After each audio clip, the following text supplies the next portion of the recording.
What's up, family? This is Khaden with Urban Finance.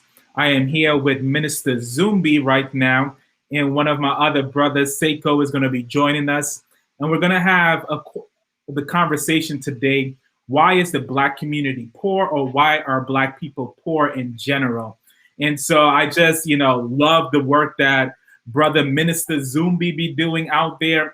We've done several panels together, and so I'll just have him tell you a little bit about himself. Uh, Greetings to everyone. Hotep. Basically, what I would say for me is I would consider myself a servant of African people. My area of expertise, if you will, would be business, economics, and finance.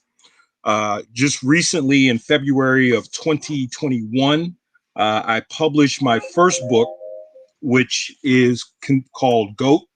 The Gospel of Afro-Nomics Theology. What I decided to do is to create what I call a Black economic liberation theology for African people in the 21st century and beyond. Because I think what needs to be done is we need to begin to look at business, economics, and finance through our own cultural lens. There needs to be something that is of, by, and for us. So with that in mind, I don't want to take up too much time. We can go right into the heart of the conversation. Awesome. Thank you, Minister Zumbi. And I do believe Seiko is back with us. So I'll have him tell us a little bit about himself. Hey, peace and blessings to everybody. Hey, Minister Zumbi talked about his book, The Gospel of Afro-Nomics Theology. I have my copy. You should get yours. I also want to say that one of the things that informs what I'm about to say is this book by Dr. Herbert Harris, 12 Universal Laws of Success. So, Minister Zumbi published a book. I'm not there yet. But what I have done is I've worked with people in the financial services arena. So currently my firm helps people with credit repair, and I help broker investment loans. So if you're a real estate investor and you're looking to fix and flip, or you're looking to buy and hold, I can help you. And that's kind of my lane currently. But I've also worked in financial services, and also do some faith-based presentations on what, biblically the Almighty says what you should do with your resources. So that's where I am. And I have a YouTube channel, Our Black Empowerment, and we focus on empowerment.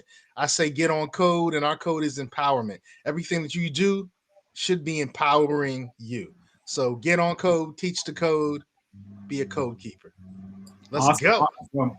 All right. Thank you, Seiko. Thank you, Minister Zumbi, for that introduction. I'm looking forward to having a lively conversation. You're two honest and open brothers. If you're watching us live out there and you have any questions at all, let us know in the comment section. We'll be reading them live. Also, if you want the link to join us live, feel free to ask for it in the chat. And, definitely say hello. I see a few people watching us right now. And so say what's up in the chat so we can shout you guys out. And so we're just going to really just dive right into it. So, and either one of you could take this question first, but why do you think the Black community is poor, or in this current financial place where we're pretty much on the bottom of the totem pole in the United States when it comes from an economic standpoint, a financial standpoint? Why do you think that is? Well, I take this position. I've never considered African people a poor people. Okay. Whether we talk about our tangible assets or our intangible assets, we've never been a poor people. Otherwise, why is the entire world at certain elements or certain points in history have acted as parasites and scavengers on us? Okay. So we've never been a poor people. I think we've made poor decisions with our resources, going back to when we were rudely interrupted after the fall of the Moors. So we've never been a poor people. I just think we make poor decisions with our resources because we're not in our right frame of mind, if you will. Awesome. Seiko, you want to take a stab at that question? Well, yeah, I'm glad that the brother brought it back to the Moors. You know, you've heard that 7-Eleven commercial. Oh, thank heaven for 7-Eleven. And you know, that's the time when we were able to bring the Enlightenment into Europe. So I agree that we're not necessarily a poor people when we look at the world holistically. I used to run a group in one of the schools I worked at, and the group was called a Minority Achievement Group, and I changed the name. And they were like, "Why are you changing the name? Because we're not a minority."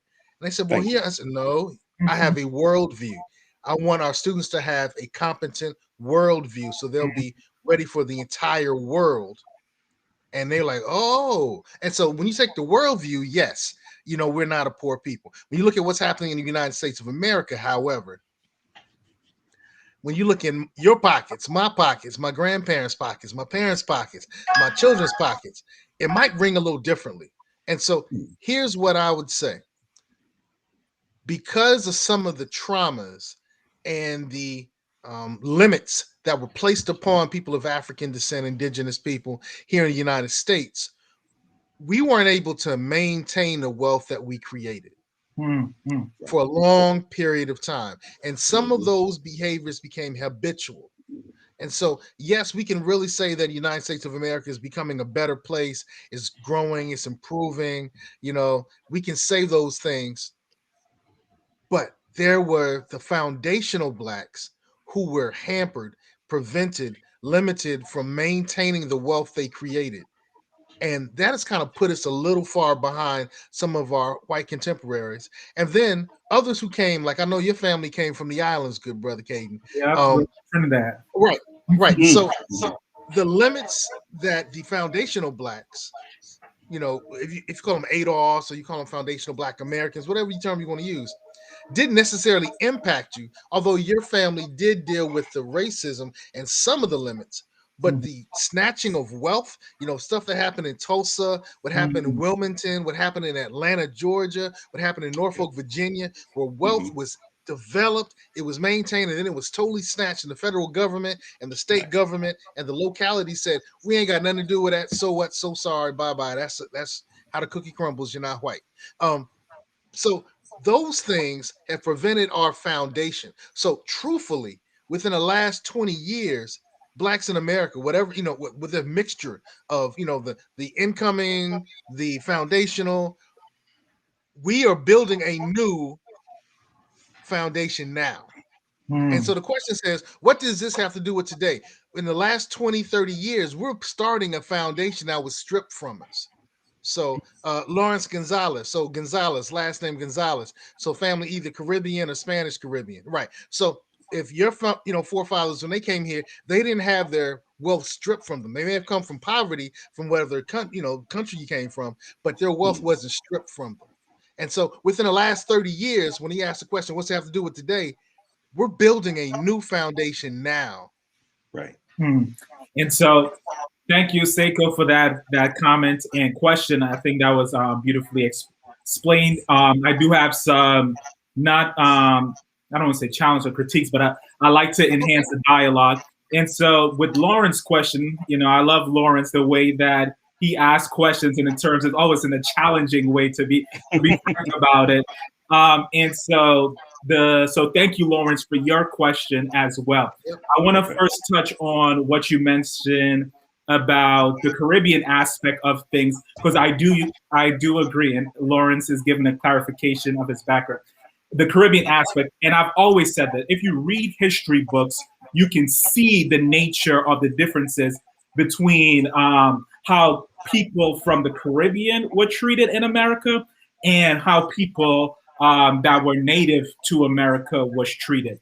You know, just from the sense, if you came into this country from the Caribbean, even as early as the 1930s, 40s, and 50s, you could potentially get a job as a plumber with that skill you brought over to the United States.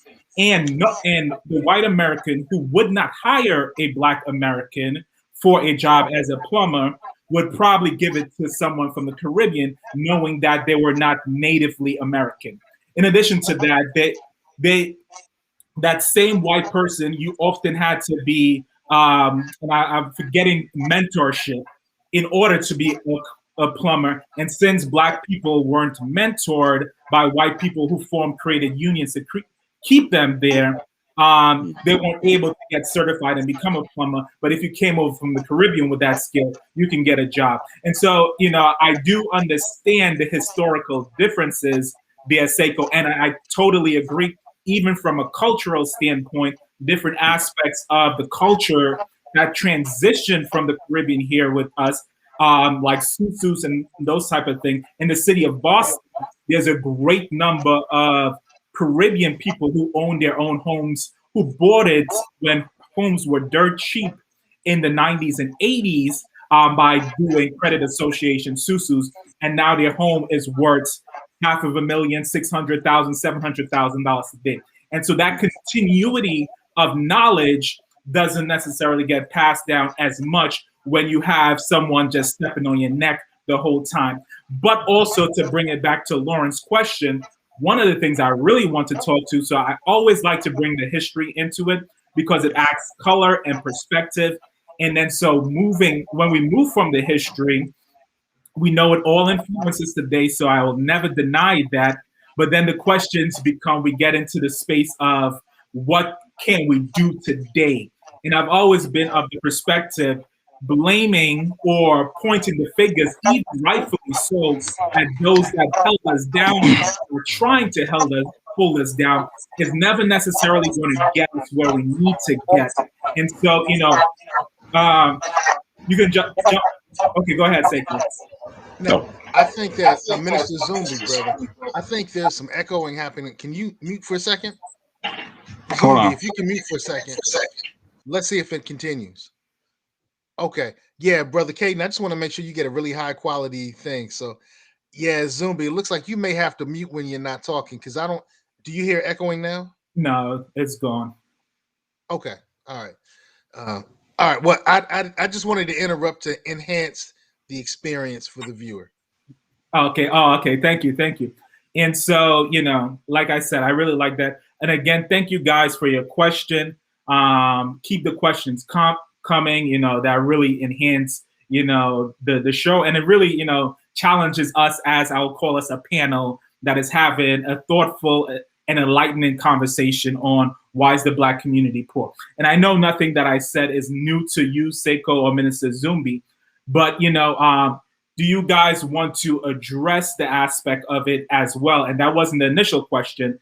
So what can we do going forward? So you both painted different aspects of the historical why Black people have been poor, you know, snatched away some of the wealth. And I know, Mr. Zumbi, you mentioned, you know, we've never been a poor people. So I'll change the term to broke now, or financially, the wealth disparity that between Black people and white people is continually increasing. I'll just give some numbers from the Brookings Institute. The median net worth for a Black household is $17,000, and the median net worth for a white household is nearly 10 times that at $171,000. So we're not a poor people. We've never been a poor people. But why is our net worth so different today? And more importantly, what are some things we can begin to do to change it? And what are some things that we're not doing today that is keeping us in this place where our net worth is actually decreasing? I have another statistic here that says in 1968, the Black household had 9.4% of the median white household. Today, in 2016, not today, the ratio had fallen to just under 8.7.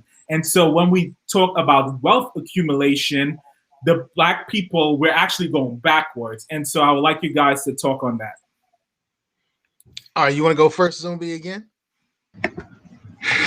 Yeah, as you guys were talking, I remember in a issue of the Final Call, the Nation of Islam's historical research, they came up with an interesting statistic about lynchings and who they lynched. In the history, and this is just within the US, of the Black people who were lynched, over 80% were business owners and entrepreneurs. Mm. Okay. And historically, anytime you have a disenfranchised or an oppressed people who use micro enterprise or entrepreneurship as a vehicle to lift themselves out of poverty. Okay. In my book, I said that there needs to be what I call an African-centered entrepreneurial revolution, especially amongst men, because as African men, we are disproportionately unemployed and underemployed. Not to mention those of us who find ourselves in homeless institutions, city missions, and those who are incarcerated. Okay. So, I'm just trying to give a context to for us to understand how we got here. So that way we can begin to focus on the solutions to get us out.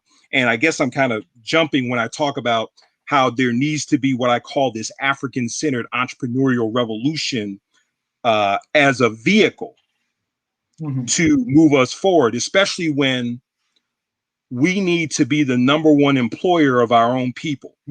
Right now in America, you know who the number one employer of African people is? I would say government. Government. It's government. It's local, county, state, federal, followed by Black-owned businesses. But the bulk of our people is employed by government. Well, that's such an important piece. I do a presentation, and that presentation is called I Want You to Be Powerful. And in that presentation, I say pretty simply, if you want to be healthy, you do what healthy people do. If you want to be intelligent, you do what intelligent people do.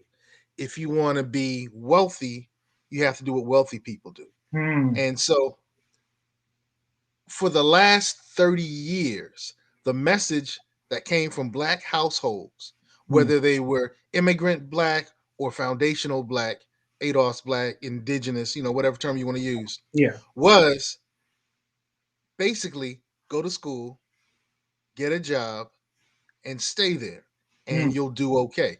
And reason that was such a really salient and wise message at one point is because a lot of the businesses that we owned kept getting railroaded, whether they were putting a railroad through town and taking out some of the businesses that were there in the business districts. That was one of the ways that throughout the United States, a lot of the Black-owned business districts, the quote-unquote Black Wall Streets, were mainly destroyed by when the federal government came in and either put railroads or highways and byways. All right. So that act by our government, which was doing something they thought would be great for the entire country, in many ways decimated a lot of the Black-owned businesses. Additionally, like Minister Zumbi stated, historically, a lot of the people who ran into challenges and faced white supremacy, riots were business owners. If you look at Wilmington, when they South Carolina, North Carolina, I think it's South Carolina, and when they had that riot in Wilmington, it started when they burned down a newspaper. That Black-owned newspaper was actually doing better business than the smaller white newspaper. The person who started the fire was the owner of the white newspaper. He got all the rioters to go with him. They burned down that building. Then they went and started killing other Blacks in the area. A lot of them were business people as well. So to stay safe, the message was go to school, be presentable to white folk, and you'll get a good job. And in doing that, a lot of us ended up in government jobs. So the question is, what do we do now? I think Lawrence, who's a Marine, said, I'm a Marine, so I want to thank you for your service, good brother. But the question was, what do we do now? And I say now, those situations aren't happening as heavily as they used to. So we go back to doing what wealthy people do. Wealthy people build businesses. They employ whoever they want to, and they do with their money whatever they want to do. And in most cases, that's build. And so some of us are saying, I don't want to be a business owner. Everybody's not set up to be a business owner. I don't believe that. I think that everybody can invest. So when you invest in Khaden's classes, you may not give the curriculum, you may not be the teacher, you may not be the principal, but if you invest in his coursework and you're an investor in his firm, you reap the benefits. You're a part owner. Now, Khaden is doing the work. The people you employ are actually doing the work. But as an investor, I'm a part owner. So when I invest in Nike, I'm a part owner. When I invest in Food Lion, when I invest in Tesla, I'm a part owner. So that's one way, by being owners, focusing on ownership. And secondly, the last thing I'm going to say before I pass it back to you, Brother Khaden, is I said that if you want to be wealthy, you have to do what wealthy people do. There are 3 levels of power. There's powerful, there's valuable, and those little value. People with little value have a hard time doing anything financially. They can't keep a job. They can't keep a household. They can't do anything financially. People who are valuable have skills and knowledge that work for people who are powerful. Powerful people are able to employ themselves and anybody else they want to, and they can take their power and do whatever they want to. So what we need to do is, as we push our children to go to college and trade school and to get skills, is to work on becoming powerful so that they can hire people. Most of the religious texts, and particularly the Bible in specific, talks about having 7 or 8 streams of income. Most Christians don't do that. But hey, they know. It says. Yeah. It's in Solomon stuff. He's like have 7 Proverbs. It's in Proverbs. They have 7 or 8. I can't quote it. I don't want to mess it up. But my point is, when we're owning and we're acting to make sure that we empower people, then we will fix one aspect of our financial situation. Awesome. Thank you for that, Seiko. So I do want to take times and highlight some of the questions that's being asked in the comment section. Okay. So I'm going to read some of those questions. I'm going to read some of those comments. But thank you guys for watching the channel. If you haven't already, go ahead and hit the like button. That really helps to promote the content and get it out there with the YouTube algorithm. And if you want to sponsor the channel, feel free to, hit that thanks button or super chats, super stickers, and sponsor the channel that way to help keep these type of content and conversations going. And so we do have some. Celestine gave the face that she's thinking. And so, if you're still there, let us know what you're thinking precisely. And Lawrence said, to answer the question, Black communities aren't pushing education attainment. And Seiko talked about a little about why we were pushing that so heavily, and even sometimes where we need to make some pivots in that pushing, job positioning, and marriage and positive relationship and investment. And so I definitely want to, uplift that marriage and positive relationship aspect. So I'll probably ask both of you guys, a question on that after I finish reading some of these comments. And we have Divided Dogo. I'm sure I'm mispronouncing that, but he or she says it's just education, physical education. It isn't just education. Physical education simply isn't taught in the United States. The system fails us, which, I think all of us will agree the educational system is certainly failing our community without a doubt. And Lauren said, why? Because communities who followed those metrics in Asia, i.e. Asians, Ghanaian, Nigerian, all have median household incomes higher than white Americans in 2020. And so, there are segments of, even in the Black community, that are doing better than the average white person. And we can talk about that as well. Why is that happening? Why we do believe that's happening? And obviously, shout out to my cousin Oliver, who's joining us as well today. So if you guys have any questions or comments while we're having this conversation about why the Black community is poor in other communities or last in the fiscal ladder, let us know in the comment section. But I do want to highlight one of the points that Lawrence had. And so what role do you guys think, the current culture plays a part, the broken family, broken natures of the Black family play in the economic achievement of Black people? Do you feel like it plays a role, a big role? Doesn't it play a role? What are your thoughts there? Okay. The Honorable Elijah Muhammad said that there were 3 sciences that you had to master in order to have community. Okay. The first science is the science of business, economics, and finance. The second science is the science of diplomacy, negotiation, and warfare. The third science is the science of mate selection and genetic engineering. I'm going to throw in a 4th science, the science of culture. Okay. If we were to take the first and the third science, okay, and Brother Seiko has heard me say this before, the child support industry is the result of our ignorance of the laws of sex and money and our lack of respect for the power of sex and money. Because we lack a cultural cohesiveness. You know, there was a time when you brought someone home as a potential mate, the elder or elders wanted to go back 3 to 5 generations into that person's history to see if there were any red flags that occurred.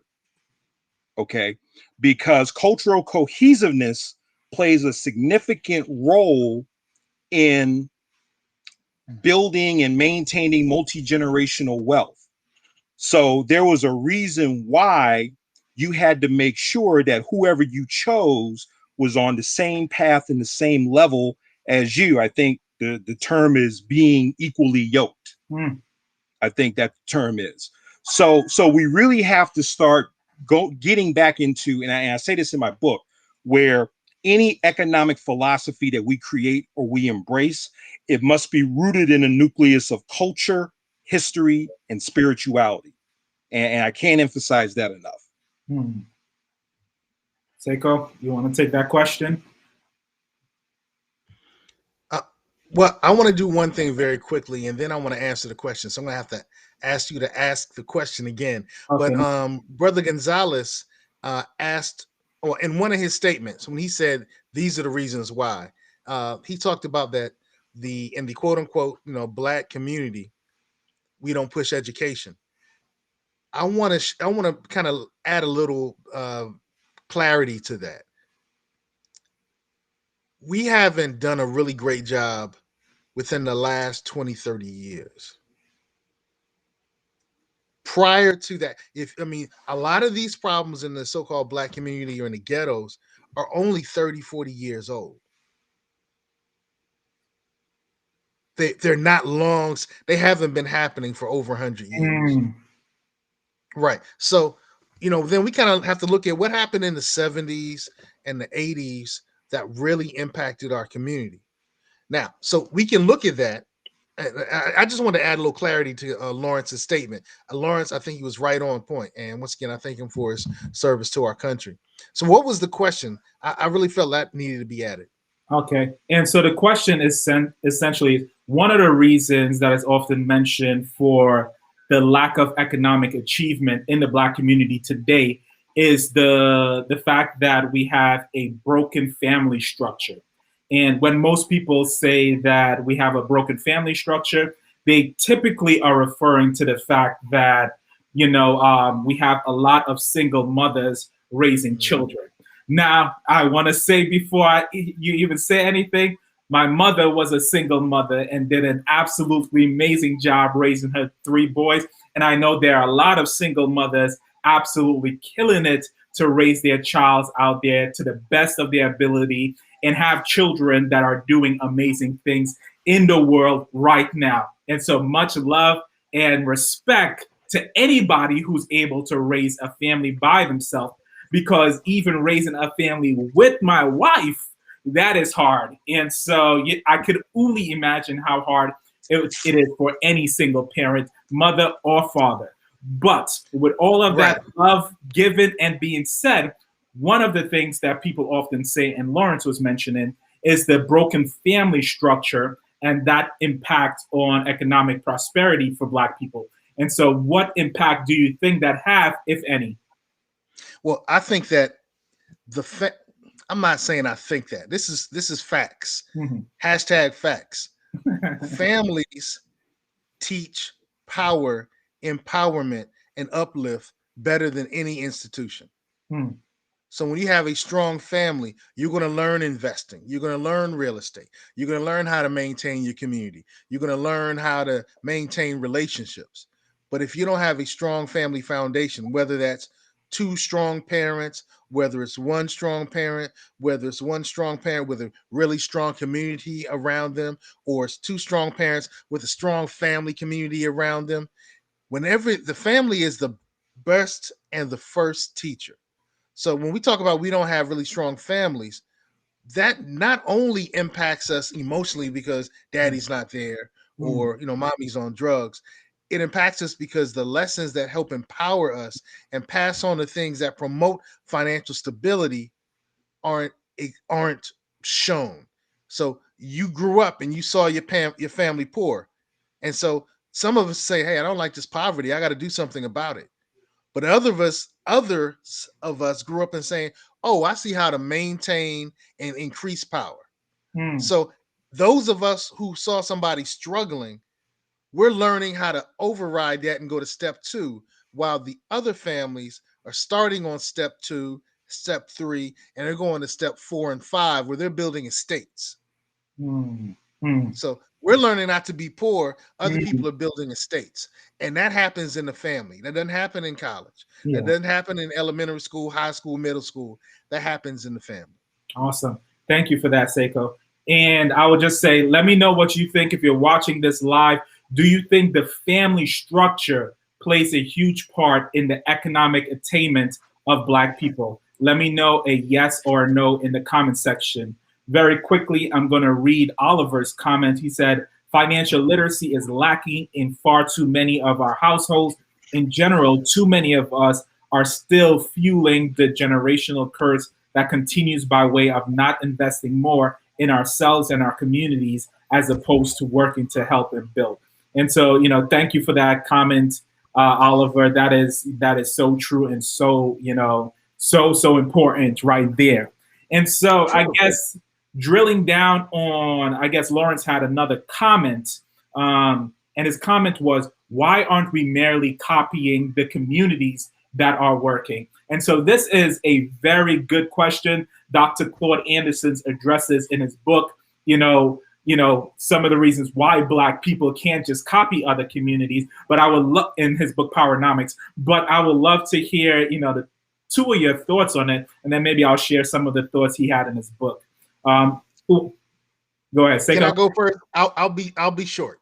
I'll be short because I know he's going to come with the historical information, and those communities that are working followed the Black Americans model. We were already doing this stuff. We were already doing this stuff out of slavery. 10 years after the slavery was ended in the United States, we had banks that had millions of dollars in them. We had blacks, foundational blacks, on their way to being multimillionaires. We had Black Wall Streets all over the United States that were developing. So we need to copy what we were doing before our second or third interruption. Come on now. Minister Zumbi. Yeah. Oh, before I forget, the passage is Ecclesiastes 11:1-6, where it talks about having multiple streams of income. Okay. And actually, Dr. Claude Anderson also mentions this in Black Labor, White Wealth about making this apple oranges comparison. Part of the reason why you can't just do what immigrants do is because when these immigrants come to America, they don't carry the 500-year baggage that we still have and we're still trying to get off us. Okay. The institutional stuff, having been turned upside down, inside out, we still haven't had a chance to go through a grieving process. Okay. Now, there are certain things that we can do. And one of the things, just to keep it basic, the 10% solution.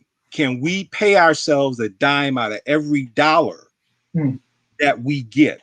Because if you're going to fight a war for the economic liberation of your people, you need resources. Okay, so the first thing we need to do is, how do we gather resources on a micro as well as a macro level? You had mentioned the susus. That's one way of gathering resources. But just to start on an individual level, can you give yourself a dime out of every dollar? So that way, when you have this quote unquote war chest, when an opportunity arises, you can take advantage of it.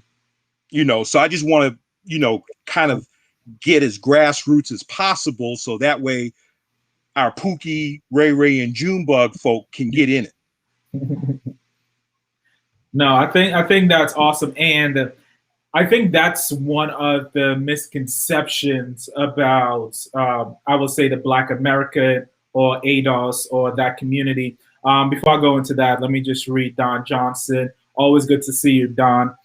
Comments, and he says, why can't we just copy other communities? Because our historic lineage has two different trajectories. We're the only people that have been in bondage on this land. And I think, you know, and I often like to focus on what we can do now, you know, and so, you know, that has always traditionally been my main focus. And so if I'm having a conversation, I always like to spend about 80% of it focus on what we can do now in order to change our situation, because the government aren't going to save us, even though I do believe that Black people are owed reparation, but I'll never depend on the government to save us. And if we don't believe that we can change our predicament, then our predicament won't change. And so focusing on what we do now, for me, has always been the most important thing. And that has to be, for me, be the 80%. But the 20% is that historical knowledge of what we've been through in this country. And that is important because it isn't taught in school. And so many people don't know the history. Like Seiko broke down, that in the 1900s, even before we came out of slavery, we were business owners, entrepreneurs, and developing successful businesses.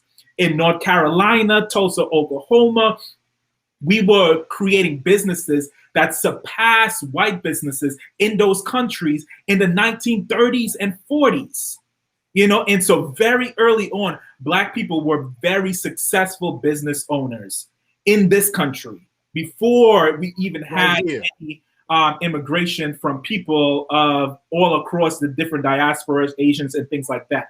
And so, but that history isn't taught because that history is filled with violence and bloodshed of white people destroying Black businesses because they were more successful than white businesses. White people hanging Black business owner and causing Black people, mothers and fathers who, you know, because Black communities and Black family structure was intact, try to pursue their sons and daughters in direction that would not allow them to get killed sometimes. And so that history has to be taught. It has to be mentioned. And, you know, and so I thank you guys for always, you know, referencing that, because it's important. And it's important because people do not know that the fact that, you know, Black people were thriving in this country. And so, like both of you were saying, you know, it's what are we going to do now as well? You know, what are the things that we're going to be doing now, even if it's replicating what we were doing before? And I think, you know, to Lauren's question, you know, that's why it's not so easy to just say, why aren't Black people just copying other communities? Because we've done that and our businesses has been dismantled and destroyed. And like Minister Zumbi said, Black Americans, primarily ADOS, have not had the chance to even grieve and have been under so much oppression through the entirety of it. It's very, very hard to just say, you know, look on 2021 and say, why aren't you here, when you don't know the history of the advances and the success of Black people in this country. So I do think that's very important. Seiko, I saw you raise your hand, so I'll let you talk. Yeah, I also want to add a little clarity. So I say We don't need to copy anybody else because we've already done it ourselves. We can copy ourselves. However, I think it's always best to copy the most recent example, because the recent example will take in the nuances of the day. You know what I'm saying? So there are things that we can look at with the success of other communities, as well as looking at the history of our success in that very same space. So, if you want to say, hey, I got to look at the Asian community and do what they do, we did it already. But if that works for you, then that's going to help us. So I don't want to dissuade people from looking at success from wherever success comes from. All right. I just want us to also know that they copied us. So when you listen to rock and roll music, you can listen to Nirvana and just say, hey, man, that's some great music. And know that Nirvana was doing what they heard us doing early on. So I think both of them work together. And so, I like this comment from Thunder, because it's something that I think about more and more as I think about the history of Black success in this country. And and as I listen to people like Dr. Claude Anderson, I've never been the type of person that say this will never happen. And as I read Black history, I never say this will never happen, in terms of we'll never go back to a place where Black people need to physically defend themselves. And so Thunder has, when we build it, we need to protect it. It's self-defense and defense of our properties and families only makes sense. And so that begs another question, if as a community we were able to build wealth, which I think we're in the prime position, and we've been making a lot of success in that area. I think the culture is shifting towards a culture that perpetuates and talk more about building generational wealth. And so I think we're heading in the right direction. But can we protect that wealth? Can we protect that wealth? How do we plan to protect that wealth after we build it? Insurance. Insurance is a great way to protect wealth. Of course, one of the biggest insurance companies in our nation's history was started by us. So salute that. But I think the answer is insurance. And I'm not just talking about insurance policies. I'm talking about adding steps. And I like what Dividend Dogo said. That's nice information, Dividend Dogo. I think that insurance or strategies to make sure that we're protected needs to be happening. Look, we have missionaries and we have an army. I'm talking about the United States of America. It has missionaries, it has diplomats, and it has an army, Navy, Air Force, and Marines, right? Salute Brother Gonzalez, who served in the Marines. So as we build, we need to have missionaries for our businesses. We need to have diplomats that do strategic alliances and make contacts and do things in ways that kind of helps you scale. And we need to have the Army, Navy, Air Force, Marines, so nobody can steal from you. Nobody can take your intellectual property.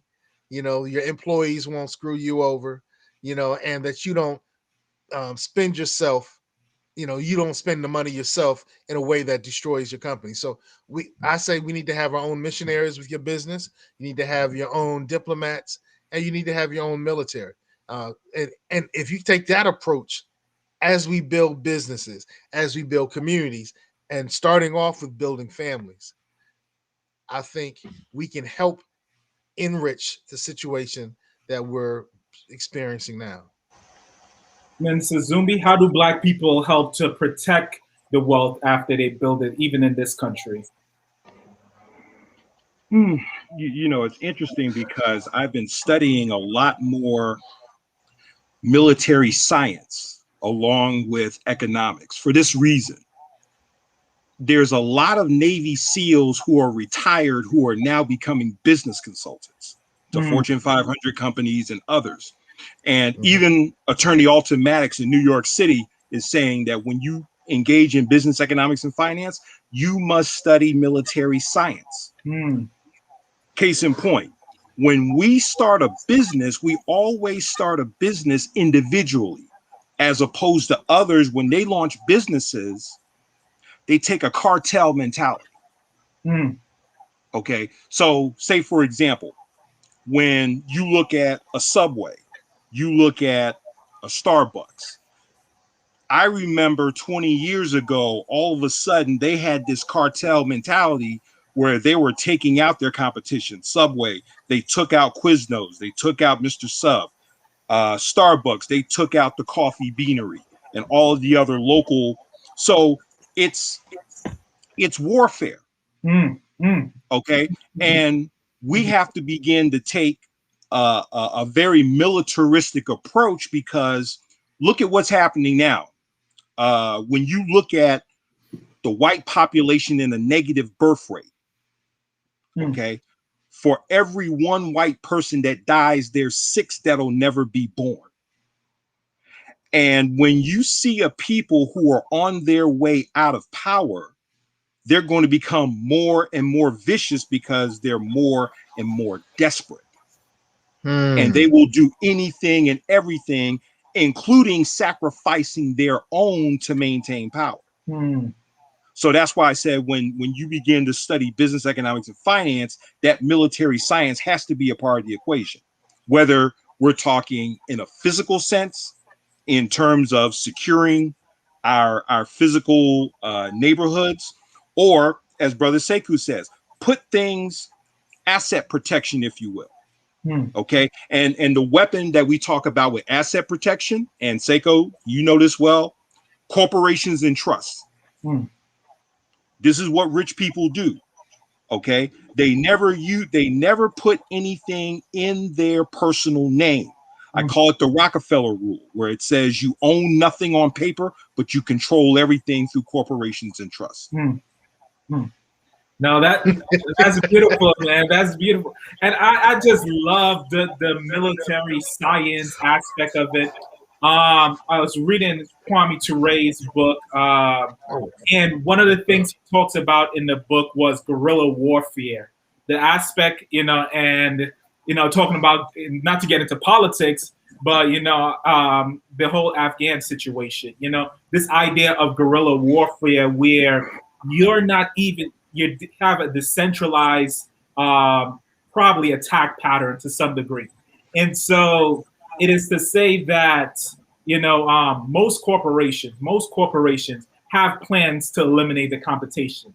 And Facebook and these big corporations, even though America has monopoly rules, they don't care about that. They will try to get away with as much as possible if it allows them to eliminate the competition and pay whatever fines on the back end. Because if you can eliminate the competition, you control the market, you control prices.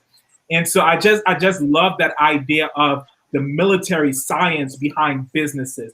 And too many people don't think like that. Someone who get a lot of flack in the Black community for sometimes good reasons is Kanye West. But a lot of times when Kanye West speaks publicly, he speaks in a way that, I think a lot of people don't understand, where he talks about the white people who are in control. And I say white people who are in control because white people own the wealth the greater percentage of wealth in this world. They aren't trying to give up wealth. And it can be a black-white issue. It can be, I just want to hold on to my wealth issue. And like Minister Zumbi, it doesn't matter. For them, a poor black might as well be a poor white, but they will probably give to a poor white before they give to a poor black. But their goal is to hold on to their wealth and make sure no one else, whether that's through competition, whether that's through business, are able to take over from their dominance. And I think people have too much sometimes of an idealistic way of how our society works, and the fact that businesses really do have this cartel mentality of how they maintain power. And so, I just absolutely love that, Minister Zumbi, because I think that's the type of mentality that we need as a community in order to overcome the current system that we're in. So, that was absolutely beautiful. I do, and there's a lot of good comments. So I put the comments up on the screen because I can't really keep up with the comments anymore. But certainly keep the comments coming. Love the interaction and the engagement, and I'll definitely try to shout out some of the comments and the people. So shout out to Purpose Driven. That's my wife right there. Business is warfare. Salute wifey, salute wifey. All hail the wife. Much love. And so I did see something that Lawrence talked about earlier, and he says another aspect of this is the Black community family planning. By that I mean having 5, 10, 20, 40-year plan for your family. And I think this aspect of it, I love to have a conversation on that family planning aspect of it, because people oftentimes think too much in the sense of me, myself, and I, And so when you think in the terms of me, myself, and I, there's no way you're going to win a war of attrition, a war that's taken place over 20, 30, 40, 50, 60, 70, 80 years. It sounds like a long time because our individual lifespan is so short, but it's really not that long. It's pretty much your children's generation and what you're going to do for your children. Now I'm about to go on a slight rant, but I even talk about the fact that I do believe our economic situation is connected heavily to police brutality and why we're being killed, not just by our own, but by the system in such high numbers. And so economics for me really is an aspect of changing things, changing the predicament of the Black community. But I did a video not too long ago that talked about how to leave your family $100 million. And I can't remember over the top of my head, but I pretty much believe if you invested $100,000, let that sit in the S&P 500 index over the course of 50 years, I believe you can go check out the video. I'll probably link it after this. It will turn into $100 million. Now, that sounds outrageous to the average person, but that's the power of compound interest. And that's the power of what Lawrence is thinking when you're thinking 50 years out, and not for yourself, but for your family, and for your family's family. You leave $100,000 for your family's family, leave that for 50 years. You may not benefit as much for that, because if you're like myself, you'll be 81. And if you're someone else, you may be already in the grave. But $100,000 in 50 years turns into $1 million just in a regular S&P 500 index fund. Even if you were to leave that at the end of your life and tell your children, don't touch this for 50 years, you will be changing your family for legacies. And it's so much easier when you're planning out like that to make a huge impact like that. So even $1,000 in 50 years, I believe, can turn into $100,000, not in any risky investment. So I said a lot, so I'll just, allow you guys to just comment and share your thoughts based on the whole family planning thing. Yeah, I salute that. I think everyone should go to your YouTube channel and watch some of your old content, because you do give the blueprint.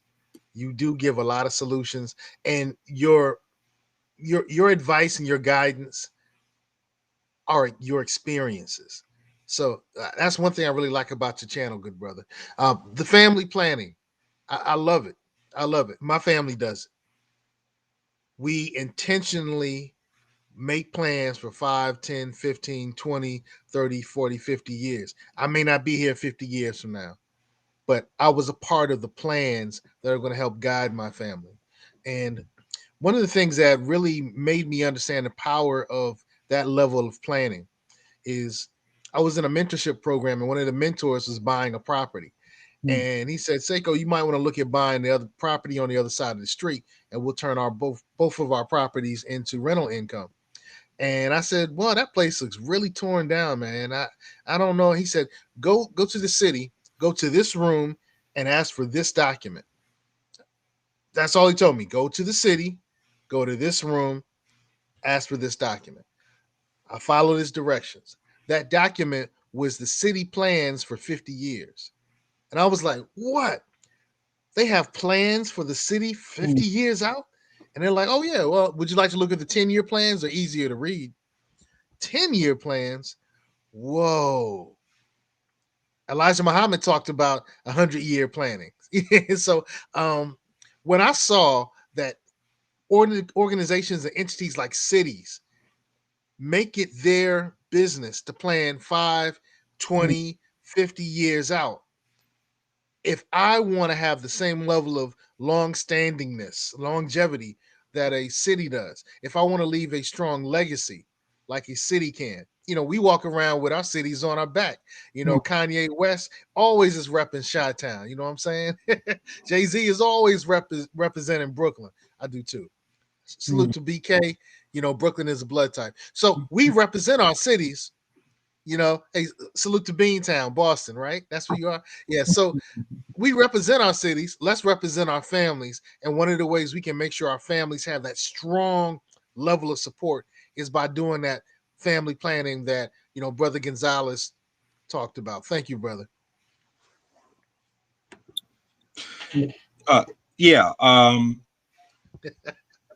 It's interesting because I was talking with a friend of mine in the Bronx. When Chairman Mao came to power in 1949, they developed a 100-year plan for China.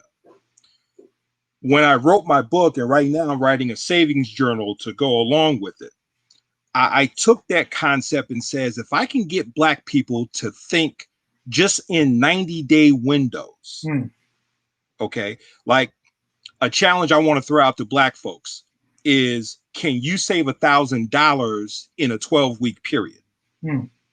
Okay, because if I can get you to start thinking in 90-day windows, then we can begin to build. See, I always want to be able to start at a grassroots level to get people to have immediate success, and then we can begin to build forward.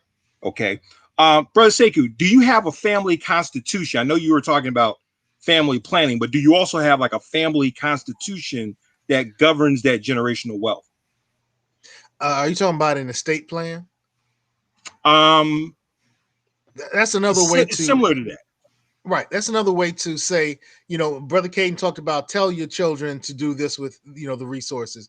But with an estate plan, the estate plan will tell the children and their children's children and their children's children's children's children how things are going to act based on what Brother Khaden says he and his lovely wife say right now.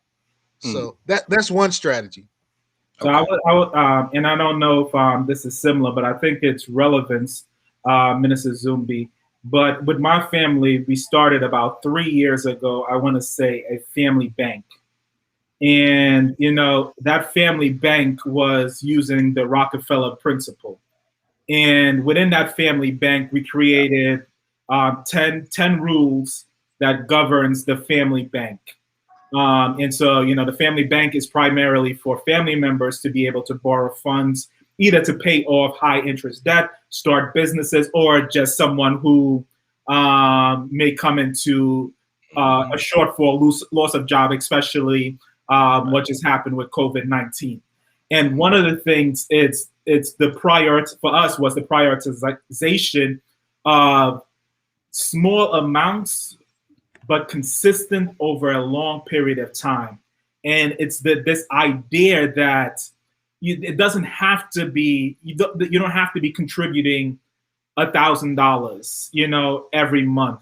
But if each person did $10, if your family has 50 people, or let's say your family only has 5 people that participate. If you did $50 every month and you have 5 family members, over the course of 10 years, you can be saving investing, and most of the money goes towards an investment fund, and part of the money stays in cash for, if someone needs to borrow, we don't want to have to touch the investments, if someone needs $2,000 or something like that.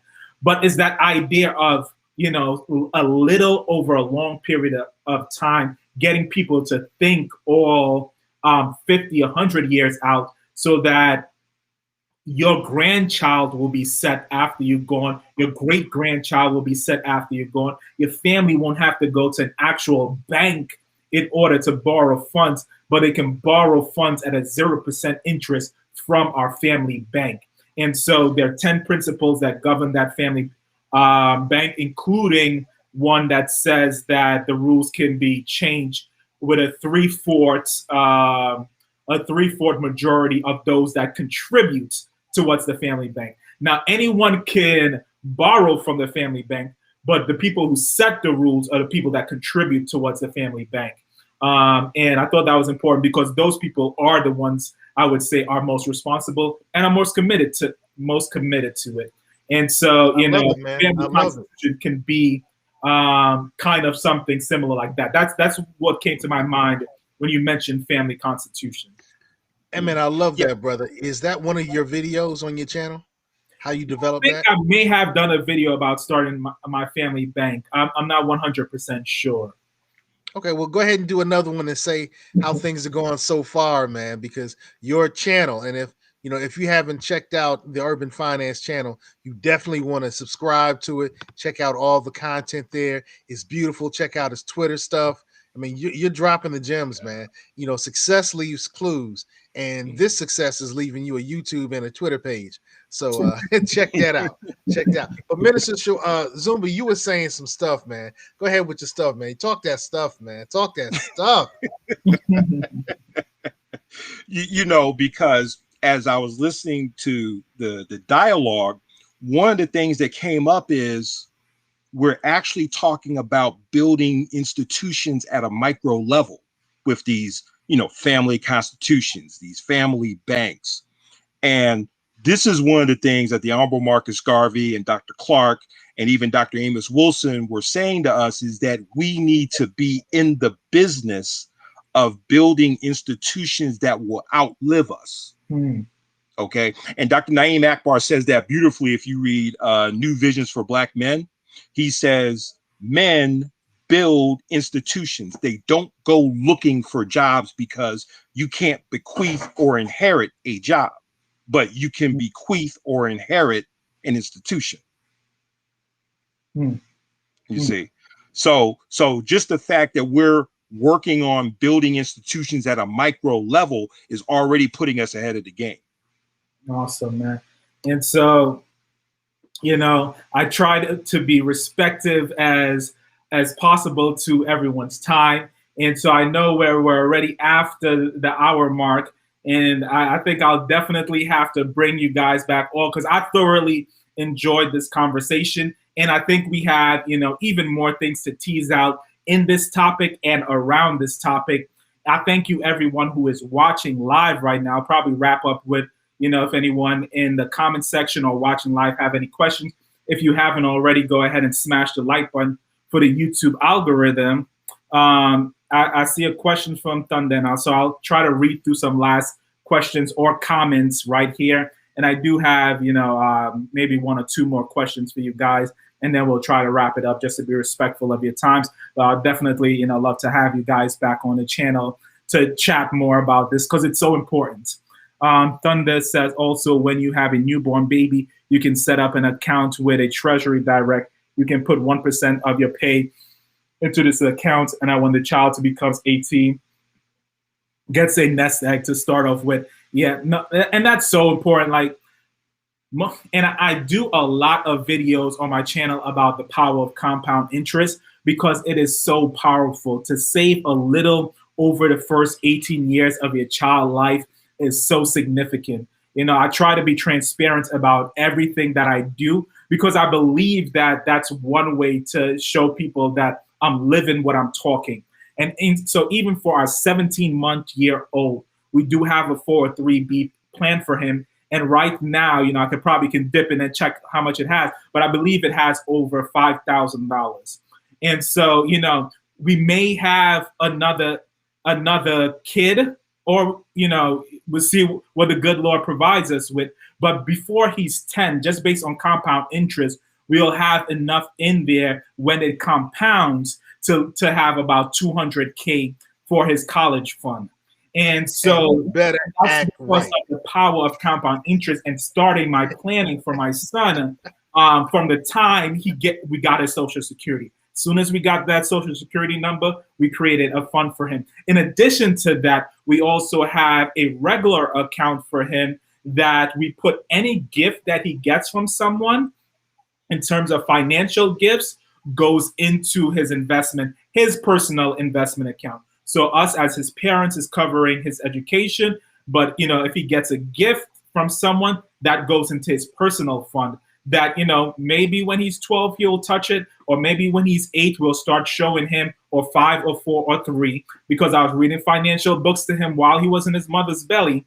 And so maybe at a young age he'll learn the process of investing, but the power of compound interest on his side is astronomical. And so that is something that I always love to touch upon. But so yeah, thank you. It's so important to be planning for your children at the time they were born, because even and I'll use this word, but even the poorest person can put $1 aside every month for their child, and watch how compound interest works in your favor.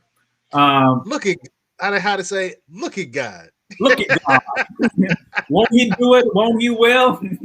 Yeah. Look at the godly. When you are doing the godly work, when you're creating, look at what you can accomplish. Look at what you can accomplish. I shade to that, brother. I shade to that. That needs to be a little clip by itself, man. That was beautiful.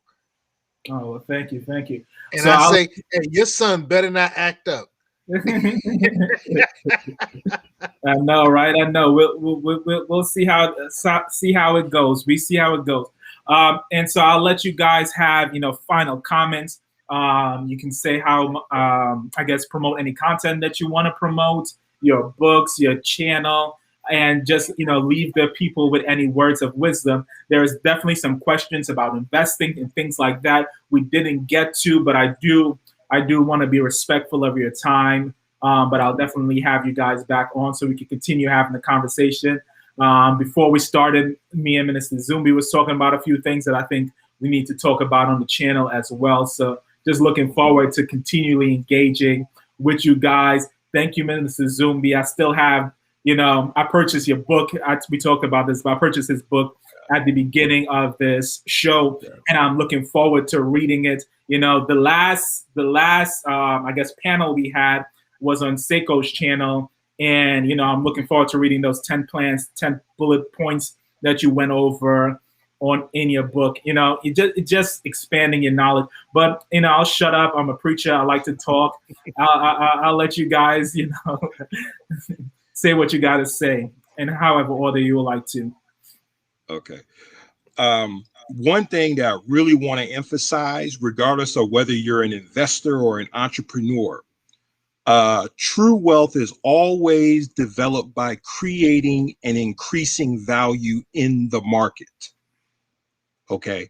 So you must always think about creating and increasing market value. Okay. Because I always say this, there's no such thing as a selfish entrepreneur or a selfish millionaire. It does not exist. I'll say this, man. If you look at what happened in the news in the last week, the United States of America brought a lot of Afghanis to our shores. What do they like to eat? What's their hair care regimen? Find out those things, sell those things. You can corner the market right now. He want to learn how Tariq. I couldn't help but read that. I want to learn how Tariq Nasheed hustled $1 million out the Hotep conscious community.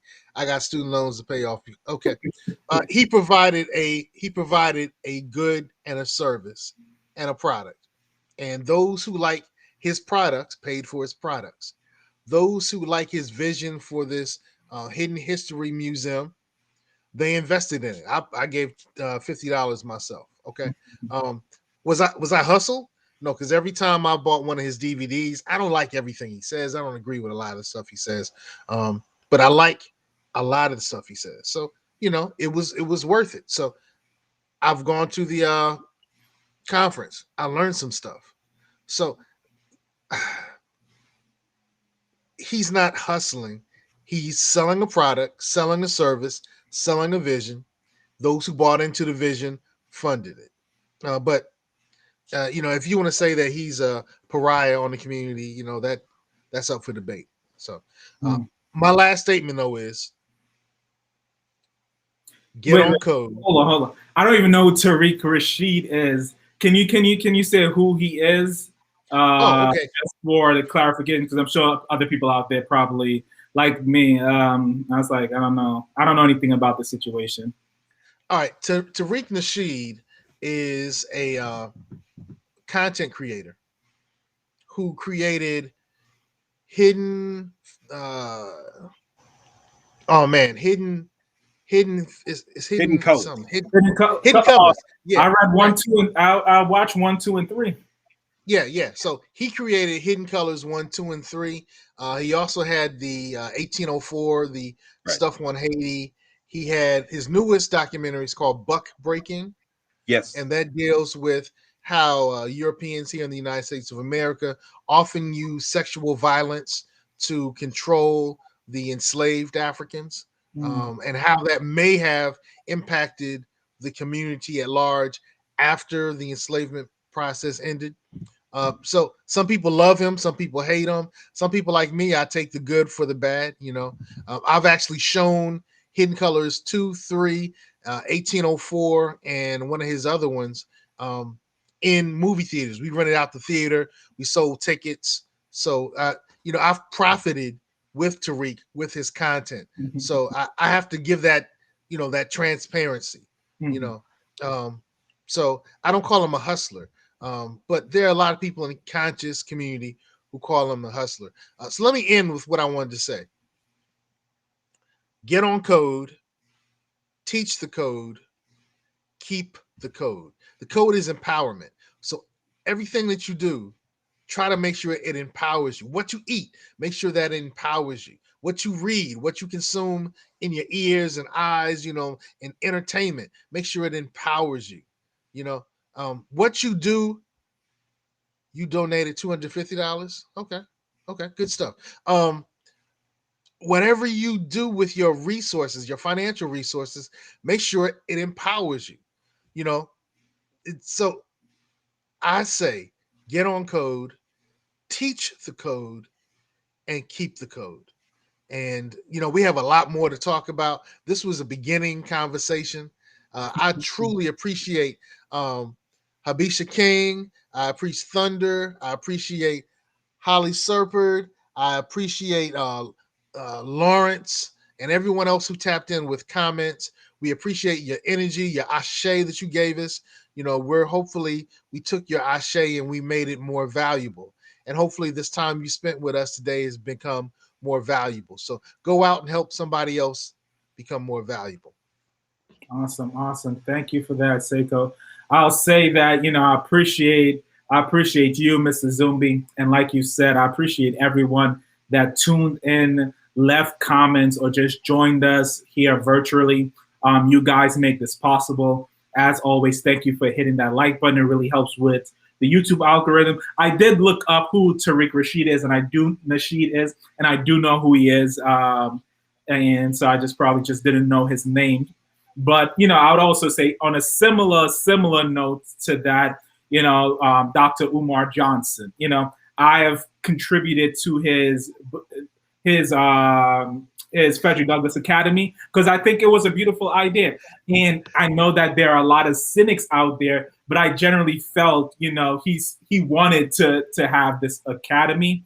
It didn't work out, and many things, as someone who's a serial entrepreneur as myself, there's a lot of things that we do that do not work out. It just don't work out.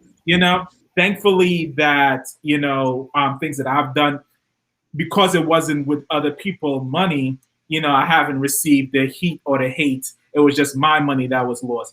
And I think that's one of the other pains of being a leader in the Black community, is that when you reach out to your community for help and support, if things don't work out, a lot of times, it's automatically assumed something about you. And so, right. Let me say this, bro.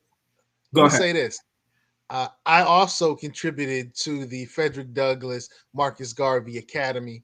When he first started speaking about it, we brought him to Virginia Beach and we marketed heavily to the whole Hampton Roads area. And he walked away with $5,000 of money from the Hampton Roads area. And so And maybe it will come to fruition. Maybe it will come to fruition. But like you said, brother, being advocates, stalwarts, and leaders for our community means sometimes we're going to have to take some chances on things that everybody else can't see. So I salute the fact that you supported that, even if it doesn't come to fruition. Something else good happened from that. I believe that. Yeah, no. And that's the point that I'm making. I think when you're someone that takes risk on projects to advance the Black community, you're a little more empathetic for people who tried something and it did not work out. Are there people that are trying to profit from just the conscious movement and give nothing back? Probably, but I do give our people the benefit of the doubt more times than not, that they're actually trying to advance our agenda, and sometimes some stuff don't come to fruition, and maybe it will. And so I would say, let us not be harder on each other than we actually are on anyone else. And so that's one thought. I would say. That needs to be a conversation. Several comments that I want to laugh, but I don't want to laugh online. But thank you, my brother. I appreciate it. I appreciate the comments and the dialogue. Sometimes you try to keep us. I laugh at just about everything because I think almost anything is funny. But but sometimes you try to keep a more serious face because you don't want people to think you think everything is a joke. But he said, Umar Johnson looks homeless. I want to be Tariq category. He's landed ownership, Rolls Royce, and travel always paid of the FBA community. And so, you just got to love our people. We are a hilarious group of people, and we know how to enjoy life. And, and I think that's one of the positive nature of the Black community and Black people is that, through our struggles, we know how to enjoy life. And I think that has kept us, and that's going to keep on keeping us. And so, Brother Hashid King, thank you so much for joining us. Everyone else, thank you for joining us. I love the entertainment. I love the jokes. Much respect, much love, much appreciation. So like I always say on this channel, God bless y'all, and remember to live your best life.